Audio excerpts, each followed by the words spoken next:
Macmillan Audio presents The Way of Kings by Brandon Sanderson. Read for you by Michael Kramer and Kate Redding.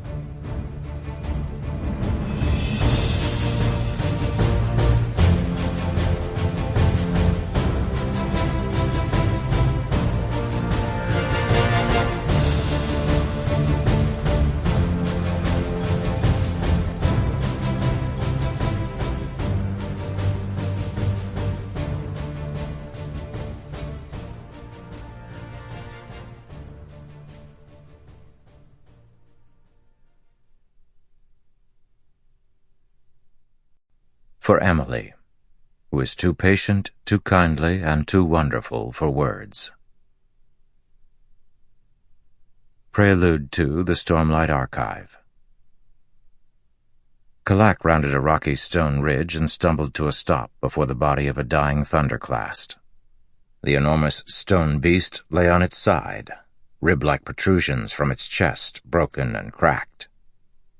The monstrosity was vaguely skeletal in shape, with unnaturally long limbs that sprouted from granite shoulders. The eyes were deep red spots on the arrowhead face, as if created by a fire burning deep within the stone. They faded. Even after all these centuries, seeing a thunderclast up close made Kalak shiver. The beast's hand was as long as a man was tall. He'd been killed by hands like those before, and it hadn't been pleasant. Of course, dying rarely was. He rounded the creature, picking his way more carefully across the battlefield. The plain was a place of misshapen rock and stone, natural pillars rising around him, bodies littering the ground. Few plants lived here. The stone ridges and mounds bore numerous scars. Some were shattered, blasted-out sections, where surge binders had fought. Less frequently, he passed cracked, oddly shaped hollows, where thunderclasts had ripped themselves free of the stone to join the fray. Many of the bodies around him were human. Many were not.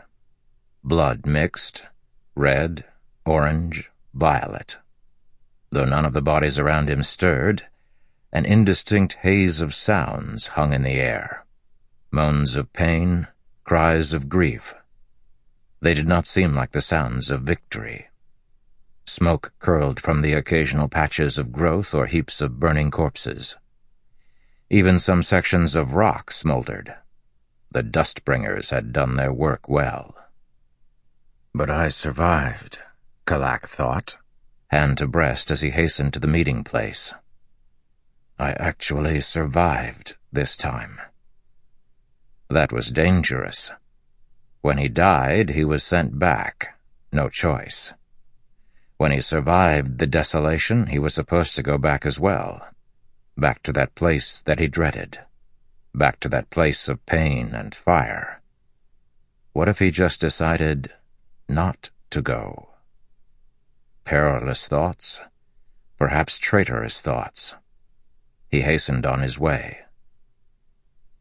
The place of meeting was in the shadow of a large rock formation, a spire rising into the sky. As always, the 10 of them had decided upon it before the battle. The survivors would make their way here. Oddly, only one of the others was waiting for him. Yezrian. Had the other 8 all died? It was possible.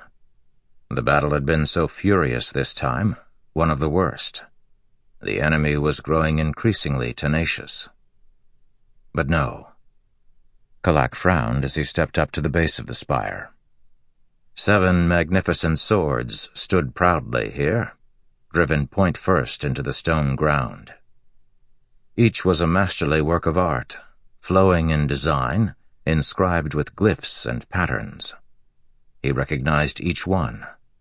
If their masters had died, the blades would have vanished.